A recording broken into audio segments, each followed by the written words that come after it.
நாங்கள் 8 பேரும் போனோம். 8 பேர்த்துக்கு காலையில் விழுந்து மன்னிப்பு கேட்டார். கையெடுத்து கும்பிட்டுட்டு ரொம்ப அழுதுட்டார். நாங்கள் கூட தெம்பாக இருக்கோம், அவர் ரொம்ப இழைச்சி போய் தான் இருக்கார். சாப்பிட்டாரா சாப்பிடலையோ அது தெரியாது. பாவம். காலைல விழுந்து அழுது? ஆமாங்க. யார் காலில்?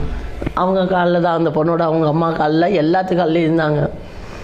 ரொம்ப கஷ்டப்பட்டு போயிட்டார். நம்ம எப்படி அழுவோமோ அந்த நேச்சரில் தான் அழுதார்.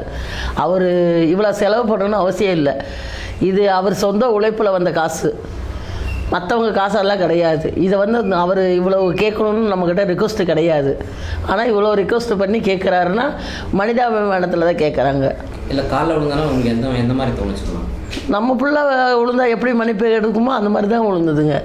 இப்போ நாங்கள் செஞ்சது தானே தப்பு, நாங்கள் பிள்ளைகளை கூட்டிகிட்டு போனது தானே தப்பு, யாரை சொல்லி இது இல்லை. ஆனால் இவங்க கூட்டிகிட்டு ஆஸ்பத்திரிக்கு கூட்டிகிட்டு போனது தான் தப்புன்னு நான் சொல்லுவேன். 2வது பிரசவ பரிசோதனை சீக்கிரமாக பண்ணணும் தான் தப்புன்னு சொல்லுவேன்.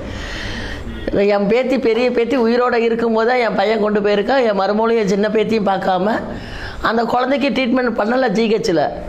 இன்னமும் நீங்கள் போய் பார்த்தீங்கன்னா ஜிஹெச்சில் இன்னும் பண்ணாமல் தான் இருக்காங்க. ஹாஸ்பிட்டலில் என்ன ட்ரீட்மெண்ட் இப்போ எடுக்கிறாங்க? மெடிக்கல் காலேஜ் வராதுக்கு முன்னாடி இருந்த ட்ரீட்மெண்ட் இப்போ கிடையாது. ஒவ்வொருத்தரையும் வெயிட்டிங் தான் பண்ண வைக்கிறாங்க. சொன்னாங்க, அவங்க பார்க்கலான்னு தான் சொன்னார். வேற ஒன்றும் பண்ண முடியாதுல்ல அவரால். கரூர் வரேன்னு சொன்னாருங்களா? வரேன்னு சொல்லியிருக்காரு. அவங்களுக்கு ஆர்டர் கொடுத்தாங்கன்னா வருவாங்க.